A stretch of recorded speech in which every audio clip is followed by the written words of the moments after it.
What's the one secret you'll take to the grave, unless you can confess it here anonymously?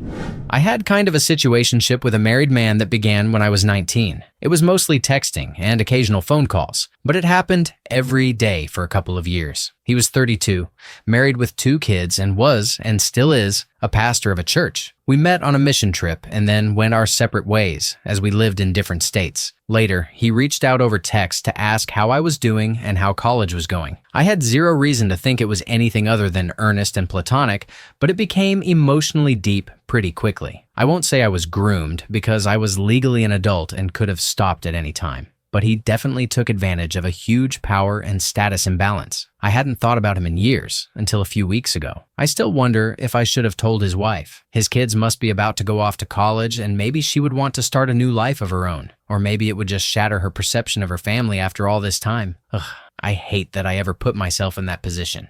Story 2. I'm the one who went into an ex-friend's phone trash and retrieved the evidence she had found on her family's shared iCloud and deleted after realizing her husband was a serial apist with R who kept photographic trophies. I took everything and used her email to send it to one of his victims, someone I knew was struggling to be taken seriously. Then I deleted the sent email, re-deleted the photos, wiped my fingerprints from the phone, and put it back in her purse. My friend's life was ruined for a while after he was convicted, but I felt she was complicit for covering for him to maintain her lifestyle. We're no longer close, and she doesn't realize I knew her passcode, so she has no reason to suspect me. Story 3. Back in the dial-up only days, when I was a teen, I waited for my mom to go to the grocery store, pulled up the internet on our ancient desktop, and typed the words "hot bear guys" into MSN search. Then I patiently waited for my very first corno images to load. I only saw 1 or 2. It took many minutes to fully display even a single image back then,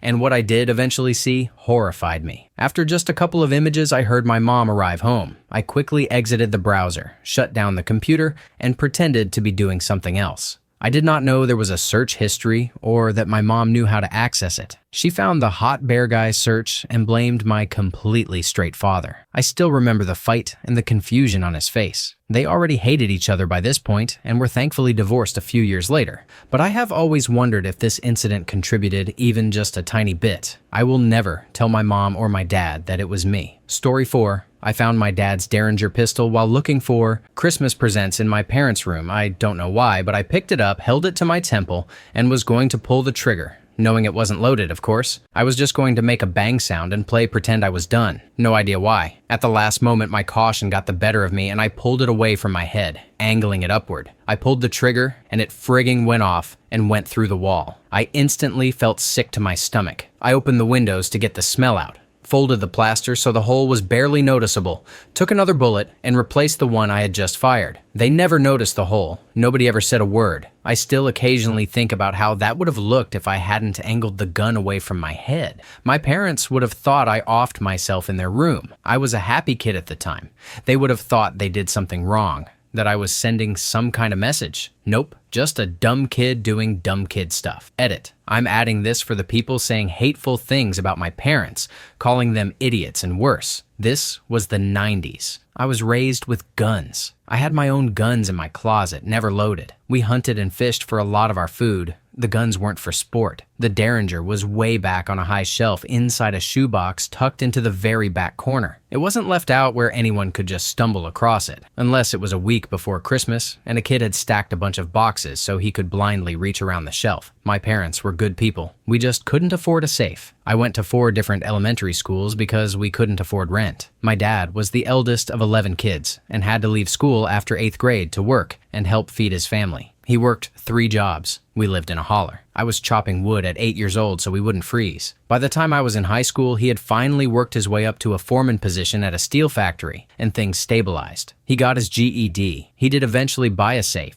even without knowing what I had done. We weren't idiots. We were poor. Being hateful toward dead people doesn't accomplish anything. Story 5. There was an old man who came into the coffee shop where I worked on a regular basis. He always told long stories and seemed to be homeless. One day, I was sweeping outside the storefront when I saw him farther down the road, waving at me. The way he waved made it clear he wanted me to come over. I kept sweeping and pretended not to see him. Later, I learned he had been having a heart attack and suffered permanent damage because no one helped him. No matter how much good I tried to do in the world, I know I'm not the best person, or even a particularly good one. I ignored a harmless, kind man while he was having a heart attack, and he was permanently injured because of it. Another time, I saw a man with what appeared to be his girlfriend and her toddler daughter. While the mother went to the bathroom and left the child at the table, the man did things that were clearly inappropriate. I was so shocked that I did nothing. The child looked deeply uncomfortable. I hate myself for that.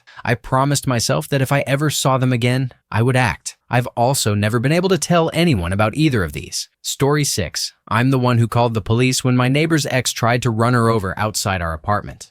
It was around 3 in the morning, and I woke up to the sound of her screaming. I got to the window just in time to see him drag her out of her car, hit her, and try to drive over her, but he was too drunk to handle a stick shift. The cops arrived while he was still punching her because he couldn't run her over. A few days later, I saw her in our stairwell. We greeted each other like usual, despite her obvious injuries, and she asked if any noise had woken me a few nights before. I lied, said I'd slept like a log all weekend, and she looked relieved before mentioning that her ex had moved out for good. Years later, while out one night, she told me the story from her perspective. How ashamed she'd been of being engaged to an abuser. How she thought she was going to die in our parking lot. And then suddenly he was on the hood in handcuffs, and she was on her way to the hospital. She called it a divine intervention that helped her finally make a clean break from him. I still haven't told her it was me who called. She's thriving and happy now. And if believing the universe was telling her to survive is what helps her, then so be it. Story 7. Not that crazy, but my college roommate, Roomie 1, decided to break our lease and move in with his girlfriend, who he cheated on weekly. I had a TV in my room from a previous roommate, Roomie 2, who Roomie 1 later became buddies with. The day Roomie 1 moved out, he came to collect the TV, claiming that since it technically belonged to Roomie 2,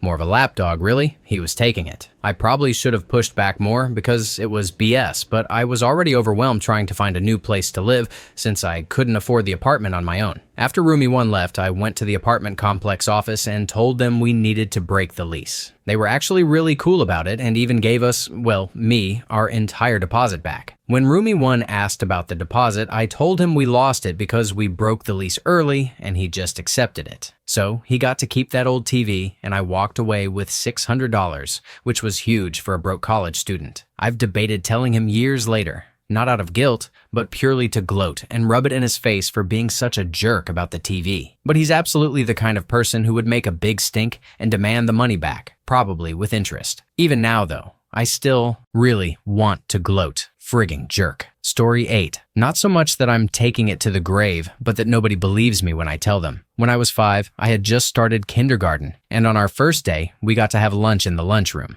I thought it would be a regular thing, but my mom wouldn't give me money for it. The next morning, I took what I thought was $1 from my mom's purse to pay for lunch. Lunch never came. We did half days, and I lost the $1. That night, my parents were fighting. My dad was calling my mom all sorts of names, throwing things, and threatening her because he was convinced she had done something shady with a $100 bill that had been in her purse the day before. I tried to tell them what happened, but he threatened to hit me if I didn't shut up. For years, he insisted she had bought something expensive, gambled, or bought drugs. He was always fixated on drugs despite there being zero evidence. I tried telling him multiple times over the years that it was me, that I had mistaken the 100 for $1 and lost it. He refuses to believe me. He still brings it up for no reason. My mom doesn't believe it either. She thinks someone pickpocketed her. Story 9. When I was with my abusive ex, he wouldn't let me drive his cars. One day he was out, and I was out of smokes, so I took his Cadillac to the gas station. When I pulled back into the carport, I scraped the side pretty badly. I rubbed olive oil on the scratches to hide them. They were still there, but faint. And since he rarely drove it, he didn't notice. I kept up the olive oil buff for several months. Then one of his girlfriends, I was pretty sure he was seeing her behind my back and later found out I was right, borrowed the car for a few days. It wasn't there for me to fix, and when she brought it back, he saw the scratches and got into a huge fight with her, assuming she had sideswiped something. I did not try to change his mind. Story 10. That I got married. I was 19 in the Army and about to ETS to a new base that I'd heard had terrible barracks. I was miserable and wanted a little joy, a home of my own, and a dog. So, while on leave, I married my boyfriend through a Montana proxy, meaning we didn't even have to do anything official in person. We got housing on base and a dog. and everything was honestly going great. I was too ashamed to tell my family because I knew they'd judge. The explanation I gave for having housing instead of a barracks room, no room in the barracks, went right over everyone's heads. Once I got out of the army, our relationship fell apart and we divorced. It was very much a contract marriage, and the divorce process was easy, just some paperwork with the county clerk. To this day, no one knows I was married aside from my ex and the people I worked with. I haven't dated anyone since, but I do wonder how I'll explain it to a future partner. It almost feels like a pretend marriage, so it doesn't seem entirely worth mentioning, but I know it probably will come up eventually. Story 11. I was on a trip with friends in Bulgaria and returned home a week later than planned. I told my parents a cover story about running into issues with our hired minivan and some passport trouble. There was a small element of truth, but I'll never share what really happened. I had been arrested for drug driving. I'd taken a painkiller with another pill for my hay fever, which was really bad. The authorities assumed, because it was an opioid, that it was something more sinister. I ended up spending 24 hours in a police station. At first, they said I'd just need to sign something and be let go. I thought I was about to be released, but then they dropped the bombshell. They were keeping me and transporting me to a prison in the mountains. The head detective threatened me with 1 to 2 years in prison unless I admitted to taking other substances, offering a reduced sentence as a plea deal. I was given a lawyer who spoke no English, and my phone and visitor rights were taken away for the first few days, so I had no idea if my friends were still around. They wouldn't tell my friends where the prison was. I was kept there until my court date 4 days later, handcuffed to a Russian guy during yard time. I finally got out after pleading guilty in front of the judge, receiving a criminal record, a €1,000 fine, a 4-month prison sentence suspended for 3 years, and a driving ban. I went home and pretended to my parents like none of it had ever happened. Story 12. It's a new secret. This week, in fact, I received an inheritance that's made my husband and me millionaires. Just 1 million between us, not multiple millions, but it's going to make a huge difference for our retirement. I spent 25 years married to a spendthrift who never worried about how the next day would be paid for, let alone retirement. I worked 3 jobs for years, including house cleaning, to keep our house afloat while he didn't work at all. After the divorce, I had to rebuild from scratch. I later remarried a wonderful man who was also divorced and rebuilding. We didn't have nothing, but it wasn't much, and retirement felt scary. I never expected to inherit anything from my mom. She worked hard as a teacher. My dad worked hard too, and she enjoyed traveling after she retired. I wanted her to enjoy life fully because she deserved it, and I wanted her to be safe in assisted living, which is very expensive. Then she unexpectedly got sick and died just 10 days later. I miss her terribly every day, but I know it made her happy to know her children would be taken care of. My mom's estate was divided between my 2 brothers and me, with one brother acting as executor. He told me there was money left, but not how much. Finding out the actual amount has left me shocked and overjoyed. I never imagined being in this financial position, and I'm deeply grateful. I'm just really happy about it and can't tell anyone, especially since my husband's ex would love to get her hands on any money she thinks he has. So, I'm saying it here. Story 13. We were playing with a Ouija board in high school. I already knew everyone's secrets through the grapevine. Little details people had let slip. Nothing dark or sinister, just small things like how they snuck out of class, talked to an army recruiter behind their parents' backs, secretly hated a mutual friend who wasn't there, or only ate the red M&Ms. Silly stuff they genuinely thought no one else knew. I convinced them we'd accidentally summoned a demon, and that it was revealing things no one could possibly know. I even mixed in a few true details about myself to throw them off. A couple of them are still convinced Ouija boards are portals to the spirit realm. Others know one of us was behind it, but they don't know who. I'll never tell them it was me. Story 14. My friend cheated on her husband, who is also a close friend. She got drunk and confessed to my wife and me on a camping trip. Unfortunately, we were friends with both of them. Her husband and I had been in a band together, and I unconsciously started distancing myself from him until we eventually split up. I think she also began pushing my wife and me away out of guilt. I tried to hold those relationships together, but the dynamic had shifted so much. He was a great friend, and I ended up losing that entire social circle when they eventually asked me not to be part of the group anymore.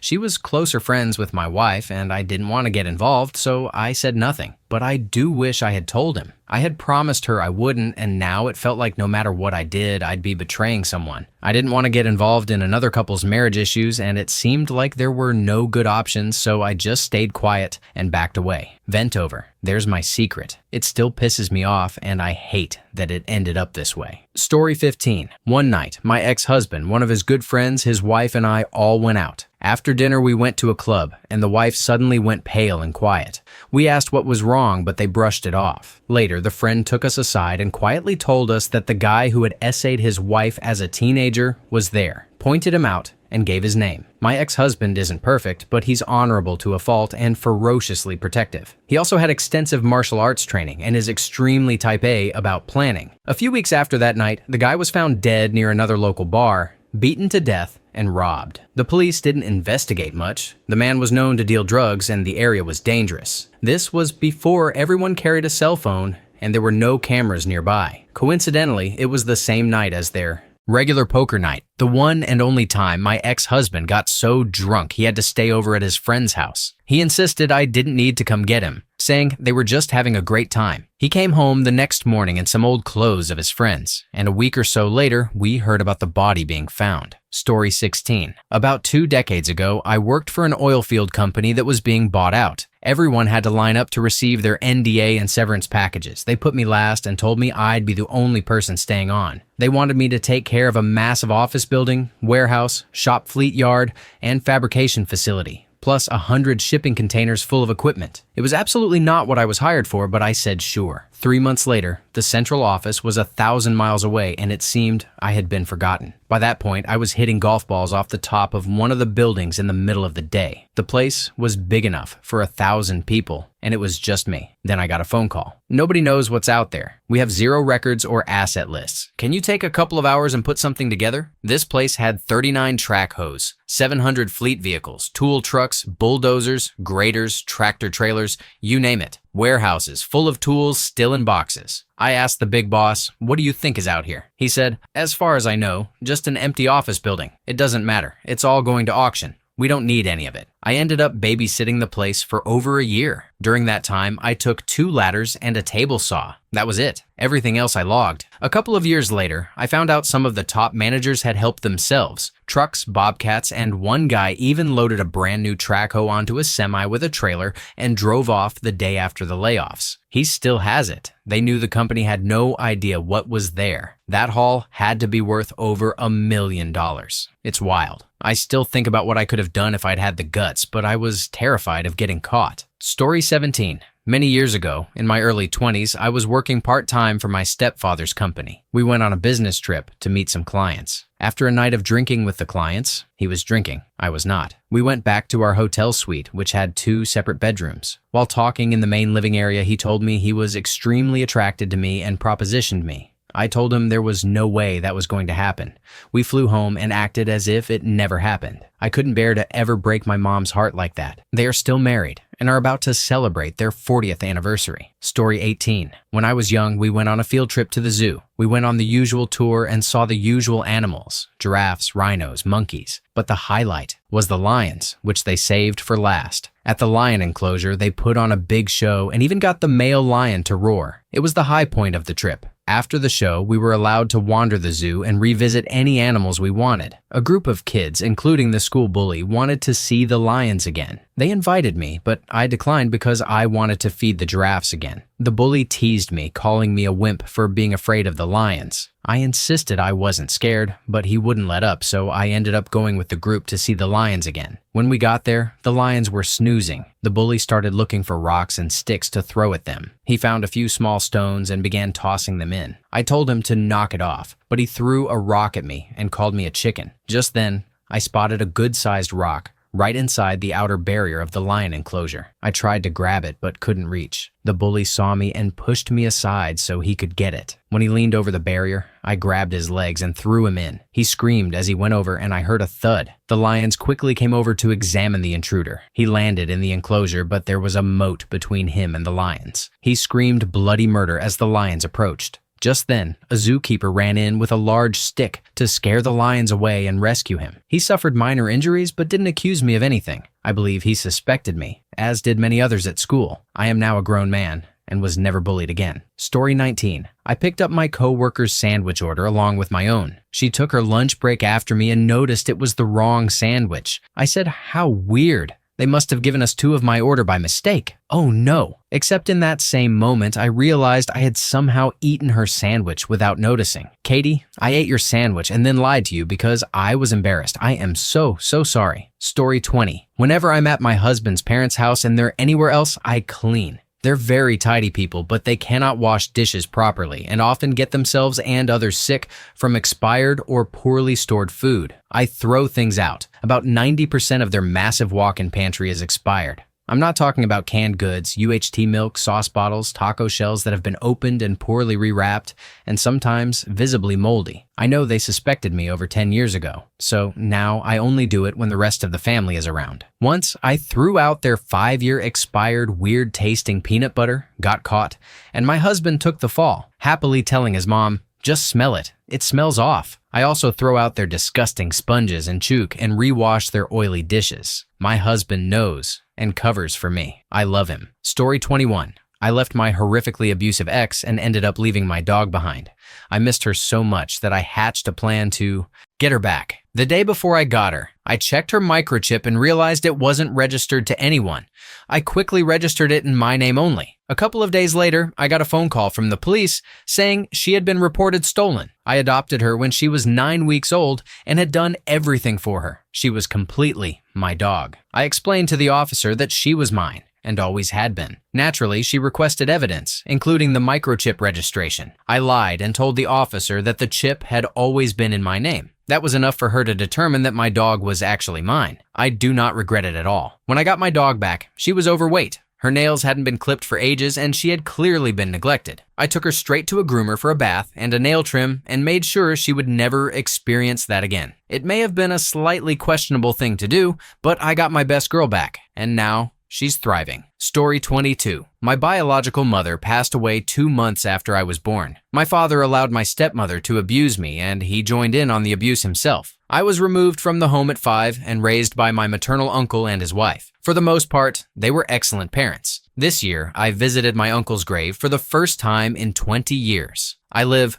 1,400 miles away now. It was one of those massive cemeteries that stretch on for miles. No one else was there. It was a Monday morning, and it was raining. While I was there, I noticed my biological father's grave nearby. I cursed him and literally peed on his headstone. It felt cathartic at the time, but now I'm embarrassed by how gross and juvenile it was. I thought I was above that kind of behavior. I'm still not sure how I feel about it. Story 23. I got my girlfriend pregnant when we were young.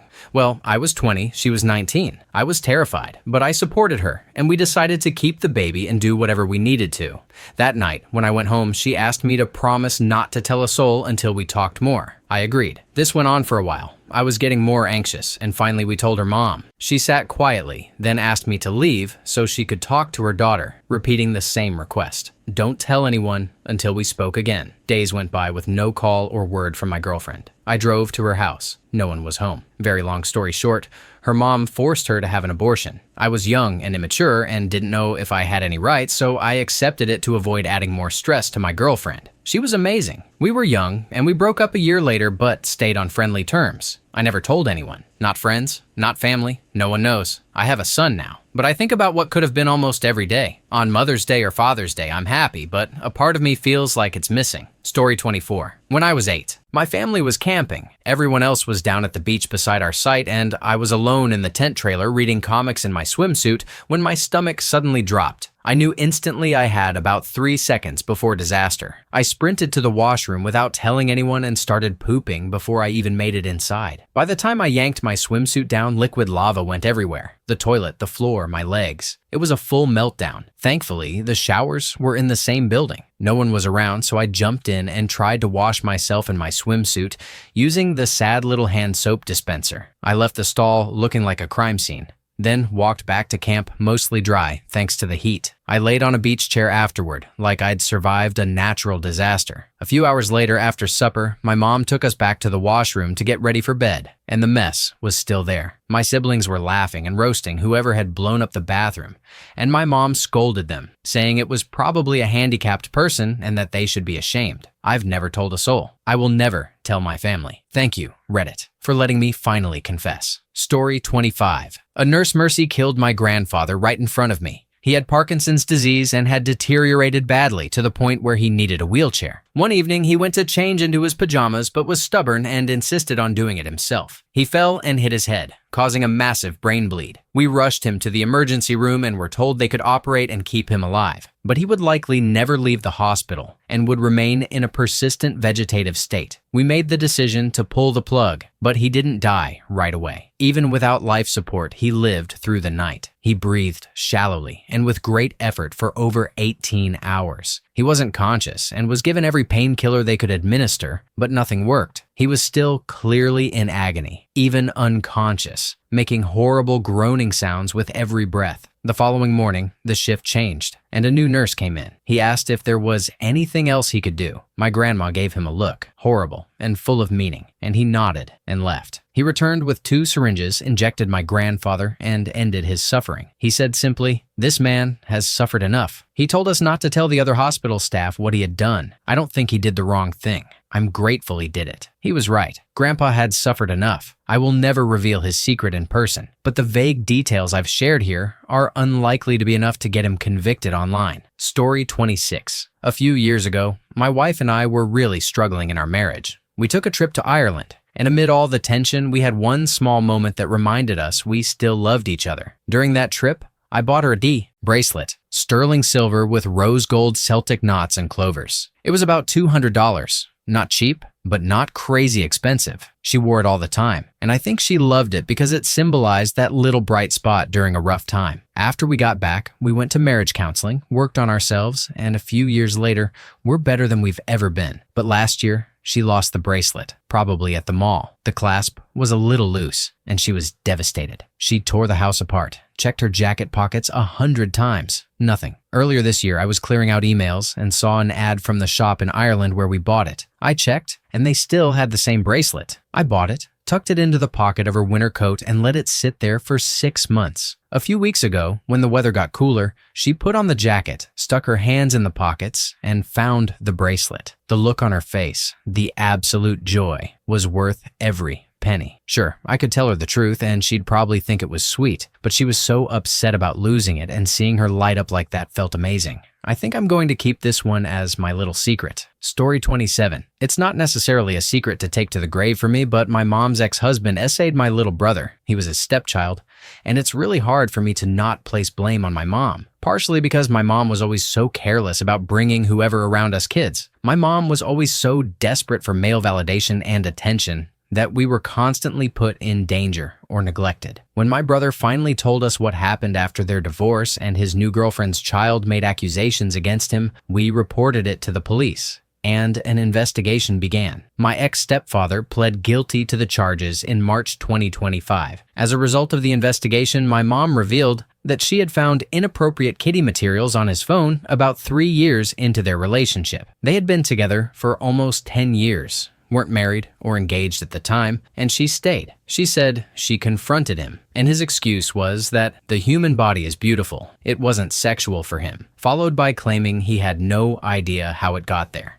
In the end, my mom's desperation for male attention led to my own separate traumas, excusing and eventually marrying a man with inappropriate kiddie materials, among other things. He is set to be released in April 2026. I want to scream from the rooftops every time my mom talks about how her ex-husband being a PDF file was such a shock and traumatic experience. I want to scream and tell everyone that she ignored the inappropriate kiddie materials, neglected us kids, and chose men over us for years. PDF files have run through generations in my family, and my mom was always vocal about breaking the cycle of enabling abusers. In some twisted way, I always felt that if I bore the brunt of the trauma as the eldest, at least my siblings would have a shot at a better life. Knowing the full extent of how my mom's neglect affected me was one thing, but I tolerated it, thinking she was trying to do better for them. I've struggled with feeling safe around people I trusted the most, constantly wondering who might be a predator when I'm out, always on high alert. I've struggled with looking in the mirror, seeing a carbon copy of my mom and feeling disgusted by her. It's not exactly a secret, but it's been weighing heavily on me. It's hard to explain why I hate my reflection some days beyond the usual,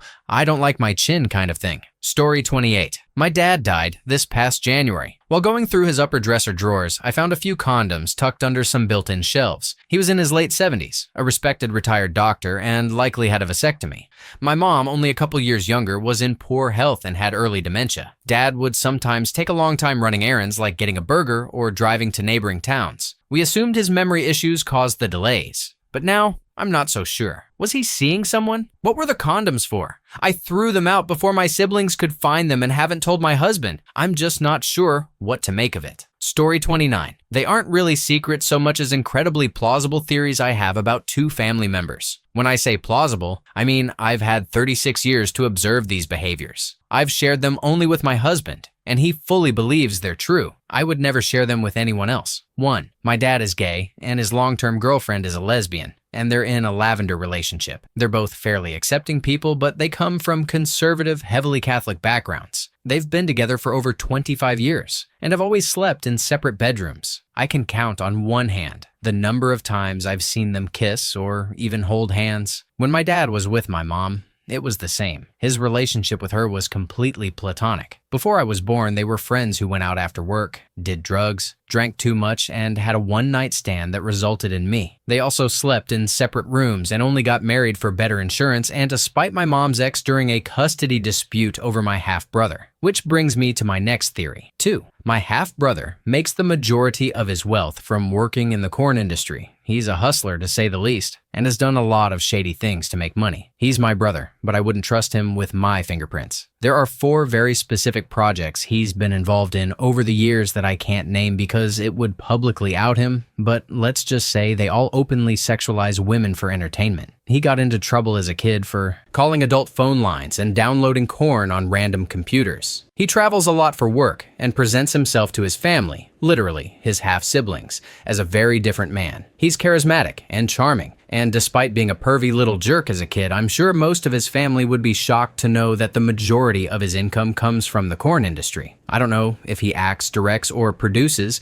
and I absolutely don't want to know if he performs. I'd take both of these secrets to the grave rather than confront either one. My dad knows I'd be supportive if he or his girlfriend were gay. I feel it's best to live openly, but that's their journey, not mine. And my brother is living his best life. It's not illegal, and I guess I'm glad he gets to do something he loves. Story 30. I first started drinking coffee in my late teens when I worked at a grocery store. The coffee station always had a paper towel under it to catch spills. I drank coffee at home a few times, and one morning out of habit I put some paper towels down. My mom saw me and said it was a waste of paper towels and asked why I was doing it. I just shrugged. Later, she went for her second cup and her mug cracked on the counter. Most of the spill was caught by the paper towels I'd put down. She yelled, asking if I had known it would happen and why I'd put the paper towels there. To this day, I've never told her the truth. She still tells the story, convinced I had a moment of clairvoyance. I'll never tell her what really happened. Story 31. I was 15 on vacation with my family in St. Pete's Beach, Florida. Like most 15-year-olds, I thought I was too cool to hang out with my family, so I was down by the rocks on the beach when I saw something shiny in the sand. I reached down and found a diamond ring and pocketed it without thinking. A few hours later, I was walking the same way and saw a guy losing his mind,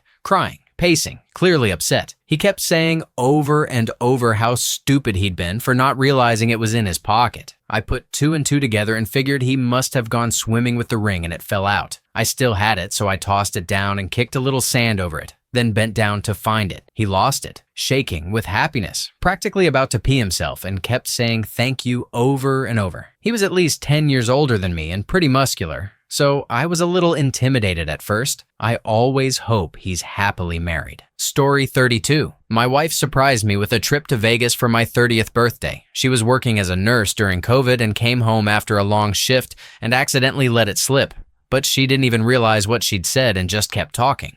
Later, she asked if I had any idea we were going to Vegas for my birthday, but it would have broken her heart if I told her she'd let it slip. She was so happy and proud of herself for keeping it a secret for so long. She's truly the best and has a heart of gold, so I see no reason to ever tell her. Story 33. In the late 90s, my father's older brother, my uncle, was terminally ill with cancer. He was in his mid-70s and expected to live another 12 months. He had no quality of life, was constantly in and out of hospital, heavily medicated, frail, and unable to bathe himself or use the bathroom alone. My aunt was distraught but wanted to keep him alive as long as possible, regardless of his condition. A doctor took my father aside and said he was willing to increase my uncle's morphine drip and end his life. The increase would not be recorded on his chart. According to my dad, the doctor called it an unofficial act of mercy. My father, who did not have power of attorney, agreed, and my uncle passed peacefully that day. My father told me over a quiet drink a few weeks after the funeral. He said the doctor had offered an incredible kindness that not everyone would understand, and I knew that meant to keep it between us. My father passed a decade later. We never spoke of it again, and I've never told anyone. I believe this kind of thing happened more often back then, when it may have been easier for things to go unrecorded or unnoticed.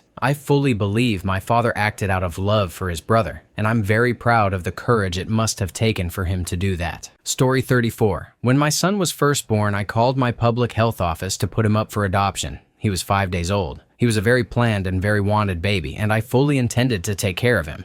What I didn't realize was that I was at the beginning of a battle with postpartum OCD. I hadn't slept more than a couple of hours in those 5 days, to the point where I was hallucinating. Only 5 days in, and I felt like I couldn't take it anymore. A public health nurse came to my home immediately. She put my baby to sleep in his bassinet, then sat with me for hours at my kitchen table while I sobbed and told her everything I was afraid of. Thankfully, she understood that I didn't actually want to give my baby up for adoption. I just needed help. She referred me to emergency therapy, a program specifically for postpartum mothers. My son is 2.5 years old today, and thinking about that day still makes me physically sick. I love him more than anything, and he lives a wonderful life with a now healthy and happy mom. Thank God for that nurse. Story 35. I was 15, in a time before mobile phones. My grandmother was dying, and my grandfather sat at her side for 2 days, refusing to leave. He slept in a rubbish armchair. We brought him food, and my parents tried to comfort him. Every now and again, he needed the toilet, and bless him, he would make us all leave the room so he could use a potty. On the 3rd day, I was alone with the two of them when he told me he needed to leave to have a shower and get some fresh air. It took him hours to make the decision to go. About 15 minutes before he returned, my grandmother died in front of me. It was quiet. It was peaceful. It was devastating. I didn't tell any nurses or doctors. I was in shock. I had just witnessed suffering, a final breath, and death within seconds of each other. He came back, sat down, and I left to go for a walk and try to cope with what had happened. When I returned, he told me he had said his goodbyes and held her hand while she died. My grandfather died 11 years later, believing he was there, holding her hand until the very end. I have never told another human soul this story, and I still believe I did the right thing. Story 36. My wife has a habit of getting distracted and leaving presents lying around before she wraps them. So, except for once, in the 15 years we've been together, I've never truly been surprised by a gift. I just pretend like I never saw anything. That one time, though, was a 60-inch TV she somehow managed to hide behind the couch for almost 2 weeks. Story 37. I sold a business years ago and sent a check to my grandma asking her to give the cash to my cousin, who was raising 3 very young children by himself. I asked her not to tell him who the money came from because I didn't want him to feel obligated to pay it back. I love that she took that secret to her grave, and I love that he still believes she was the source of the money. She told him it was a gift from someone else but couldn't say who. He would never suspect it was me. Story 38. I was hunting with my dad, and we hadn't seen anything all day. We rarely ever did. For some reason, he was especially discouraged that day and ready to call it quits. Hunting was his passion, but I hated it and only went to make him happy. I think he was starting to realize that. Anyway, he got out of the truck to pee, and I pretended I saw a deer jump across the road. I acted excited, and he was excited to see me excited. I'll never tell him I lied. Story 39. About 9 years ago, I was merging into traffic during morning rush hour in St. Louis. I'd made a blueberry Eggo waffle for breakfast, and it slid off my lap onto my shoes while I was merging. I panicked and didn't know what to do, so I cracked the window, intending to just drop it, thinking it would fall straight onto the pavement. Nope. The wind caught it and blew it directly onto the windshield of the car behind me while we were going 70 miles an hour. They honked and flipped me off. I felt guilty about that rogue waffle for almost a decade. If you're the person who got hit with my blueberry Eggo, I am so So sorry. Story 40. My daughter and her husband came to visit, and after they left, my wife told me she knew our daughter was pregnant. She said she could tell just by looking at her, but guessed they were planning to keep it secret until Christmas to surprise us. She warned me that if I ever told them we knew, before they were ready to announce it, she would kill me. So, fearing for my life, I never told a soul. When they finally announced it at Christmas, we acted completely surprised. I fully intended to take this secret to my grave. Well, except now you all know. Story 41. My husband loves getting 16 by 20 inch canvas prints of our son and hanging them around the house. He's such a proud papa, which is why I'll never tell him how tacky I think they are. I really don't like canvas prints and prefer frame photos. Plus, it's odd that they aren't family pictures, just solo shots of our son. The only other picture we have up is a framed photo of our wedding. 1 or 2 canvases would be fine, but our son isn't even 3 yet, and we already have more than 8 around the house.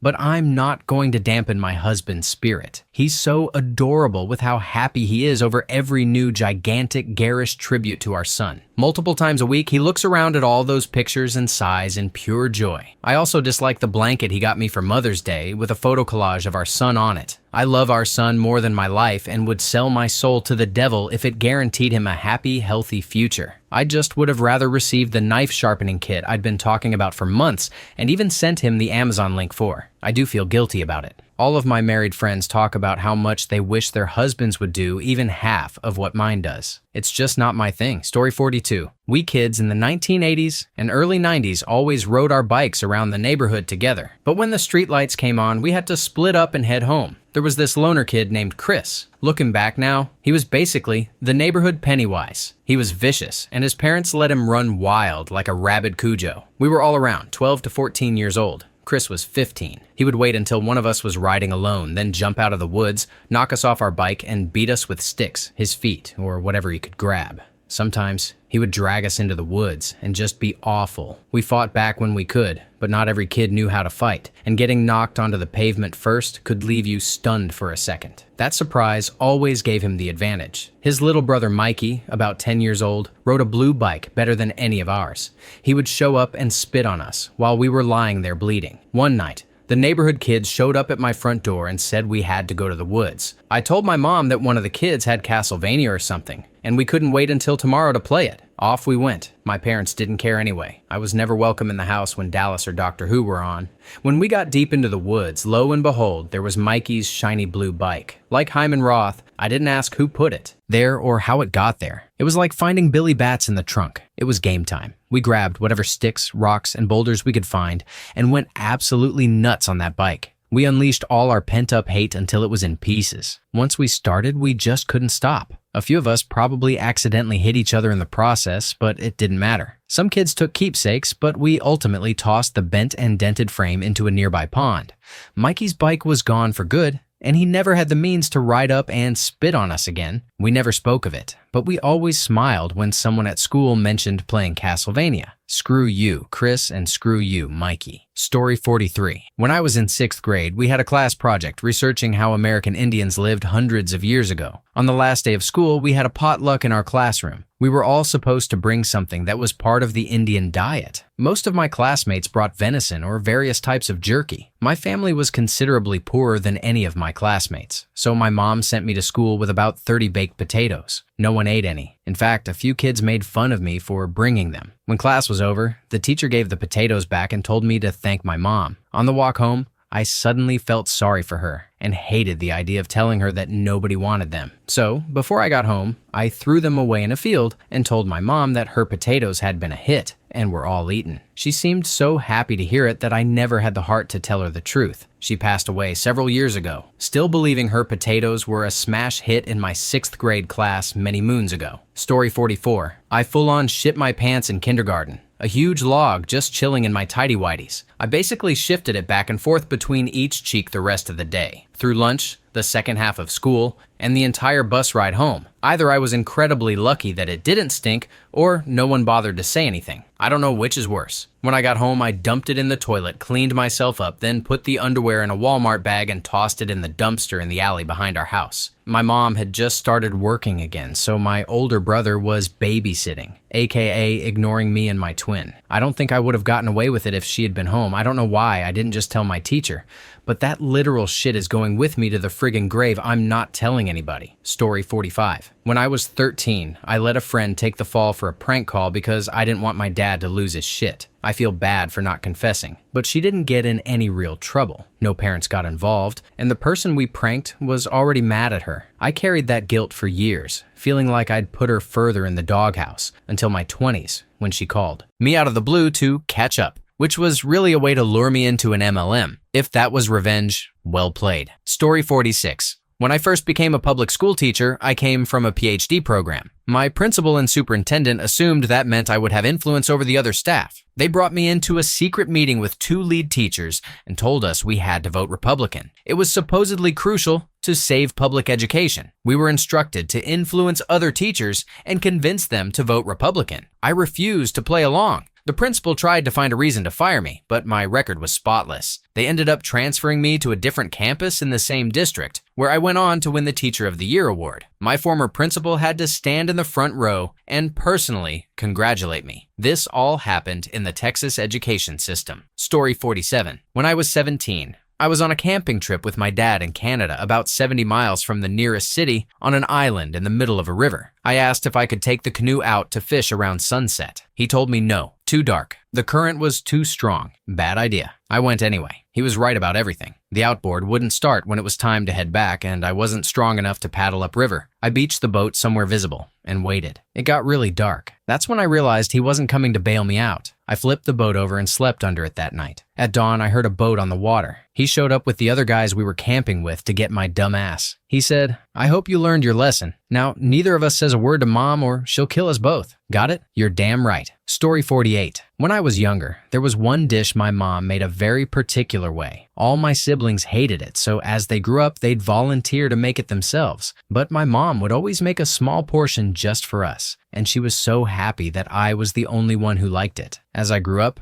so did my taste buds, and I came to understand why my siblings didn't like it, and I didn't really like it either. But seeing how happy it made her to make it just for the 2 of us, I never say a word and eat it with a smile every time. Story 49. 17 years ago, I met a guy in a rundown dive bar, bought him a whiskey, and took him home. We kept dating. When the time came for my parents to meet him, I lied and said I had met him at the gym where I worked and that he bought a membership just because he liked me. This was partly true. He did buy a membership from me, but it was a week after I picked him up at the bar. 17 years later, we are happily married and have a beautiful life with 2 kids. My dad adores the story of this shy, timid guy coming into my gym just to court me, and he retells it constantly. I don't have the heart, plus it's been far too long to admit the true story, that his dear, sweet daughter lured him with alcohol and a one-night stand. Story 50. My dad died unexpectedly from a heart attack many years ago. The only ones at home were my mom on the other side of the house and my brother. By then, all of us siblings were adults. He was in the next room when it happened and heard everything through the thin wall. I had been a nurse, also certified as an EMT, and served as a medic in the military, the only medical professional in the family. I had been told our dad suffered an infarction, but what my brother described was an arrhythmia. He didn't understand what he was hearing and didn't realize our dad was in trouble. By the time he went into the room, it was too late. I never told him, or anyone, that if he had gone in sooner, he might have saved our dad. There are no guarantees in such situations, and there's no point in second guessing. Dad was gone and not coming back. But for a long time, whenever I saw pictures of him, I wondered if he might still have been with us. If only. Story 51.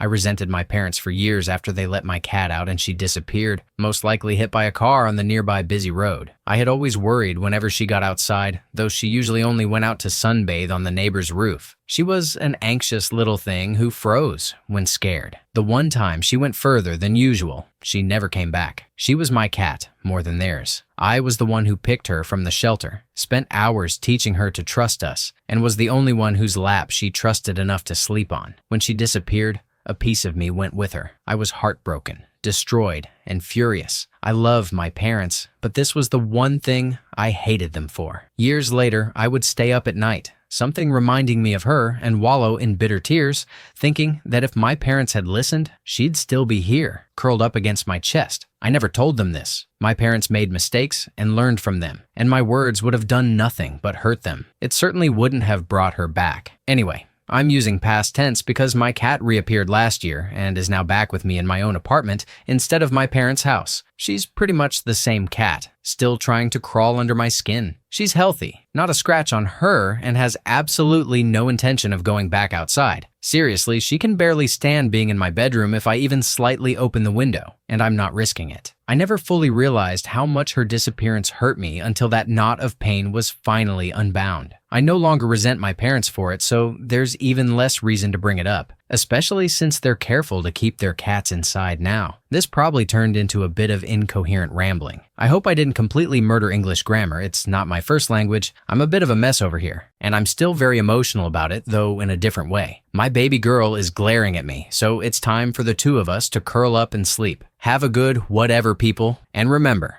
sometimes miracles do happen, even for us godless heathens. Story 52. My grandma sends me Christmas money every year, even though she's on a very limited income. Every year, I cash the check and use it to buy a grocery gift card, which I then mail back to her in a Christmas card. For a few years, I wondered if she realized her money was basically coming back to her. Around that time, she was balancing her checkbook and kept coming up a few dollars over. So she asked if I could remember what I'd spent her Christmas check on. I made something up, and she believed me. She always tells me to spend it on something fun, so I know it would break her heart or hurt her pride if she ever knew I was spending it on her. Story 53. My husband still thinks his proposal completely surprised me and that I had no idea it was coming, but I knew. No one had spilled the beans. I just deduced it from a number of unusual events leading up to it. Plus, we were taking a vacation to a bucket list destination that weekend. Even so, it was still epic and incredible. Secretly knowing in advance didn't take a single thing away from that moment for me. I was also engaged once before to a total douche, and I'm grateful every day I didn't marry him. He tried to surprise me too, but I was the only person in the relationship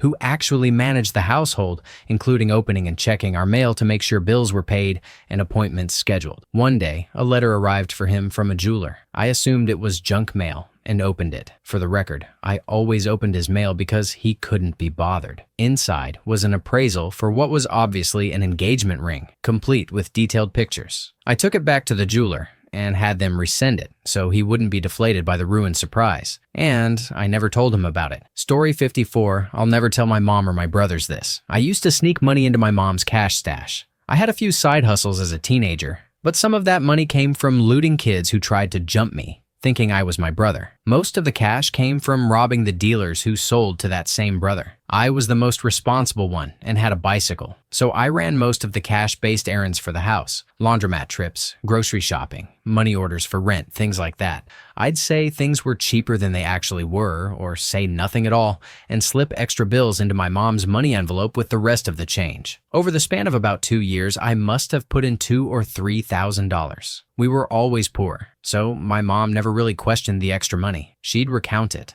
double-check that the bills were paid, then shrug and treat us to takeout. Story 55. When I was in second grade, there was a kid in my class who was a real problem child.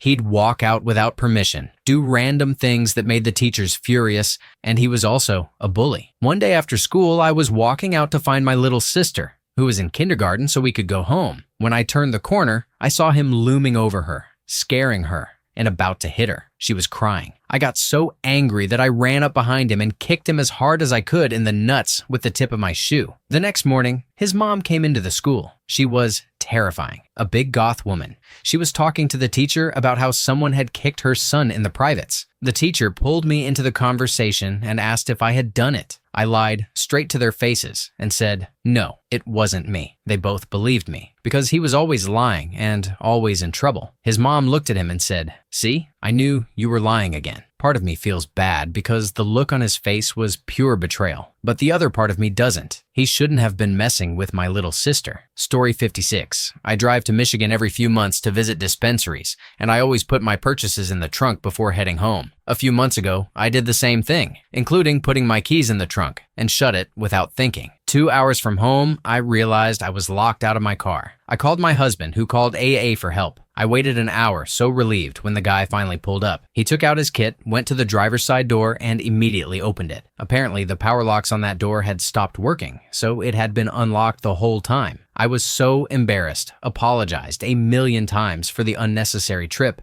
and I'm never telling my husband. Story 57. I met my current wife in high school at 14. We did not date, but there were fireworks between us for 4 years. Each year, the feeling grew stronger, to the point that in our senior year, we ignored each other as best we could. I had a girlfriend. She had a boyfriend. It never happened for us. She has a rather unique name for the United States, which is important to this story. Fast forward 20 years. We never kept in touch, and each of us moved on with our lives. We each got married, had children, and later divorced. When my ex-wife was pregnant, before we knew the sex of the baby, we began picking names. The first name I wanted, if it were a girl, was the full first name of my current wife, the girl from high school. My ex-wife did not know the origin of the name and was not a fan, as it was not culturally relevant to either of our families. To me, it was, and still is, simply a beautiful name. It was dismissed. We had a boy, and the thought was forgotten by her. I was shocked that after all those years, that name was the first that popped into my head. Within a year after my son was born, we began having problems and separated. And again, this girl I had not seen or heard from in over 20 years was my first thought. Many years after our divorces, thanks to the internet, the girl from high school found me. She too had never been able to get me out of her head all those years. We got together and have been head over heels in love for the last 15 years. My ex and she are not friendly, but they do their best to keep things cordial. Neither of them knows the full truth of this story. Since I have always used my current wife's nickname, my son only knows her by that name, and my ex never put 2 and 2 together. If she has said nothing. And considering the amount of baby mama drama she has caused in my life, I know she would have brought it up by now. Story 58. My marriage fell apart because I was under insane stress and couldn't hold it together anymore. The reason? Soon after we had a child together, my wife was diagnosed with a chronic illness that is very painful and never-ending. On top of that, she had a horrible childhood that she never properly processed. She wasn't healed or in a good place to begin with. She didn't return to work, didn't renew her license, stopped helping around the house, and became like walking on eggshells whenever I said anything. She became unbearable to the point that I left so our child wouldn't witness someone treating the person they love that way. It felt like I had become all the reasons she ever suffered in life. Like all the issues she had with men were somehow my fault. The sad part is, I know she couldn't help it. Nobody else could really understand, and I know things I won't repeat, but she truly has every excuse to be a miserable person. So, I left. But the part I don't say out loud is that I'm still paying for everything for her even after 9 months of separation, because I truly believe she could end up homeless or worse. I'll keep it up as long as I can. I still love her and don't want to see her suffer more because our child would suffer too. Story 59. About 5 years ago, I got fired from a door-to-door sales job along with 2 other people. It was just a layoff. They claimed we were the lowest performers. We weren't, but that's another story. One was a 19-year-old kid, and the other was a guy a bit older than me who I really respected. Getting fired already sucks, but they did it right before Christmas, and the guy I respected had a 4-year-old daughter. When we got our final checks, I signed mine over to him without hesitation and went on with my life. I wanted him to know that despite how awful that company and its people were, there was still good in the world. I didn't ask for anything back, and I haven't really spoken to him since. I don't usually share this story because it feels self-indulgent, like saying, hey, look how good of a person I am, and that would diminish the act entirely. It's just something I like to think about when things are going wrong. If the world feels crappy and I feel down, I like to remember that I was the guy who did that. Thank you for watching. If you enjoyed this video, be sure to give it a thumbs up, subscribe, and hit the bell icon so you never miss an update.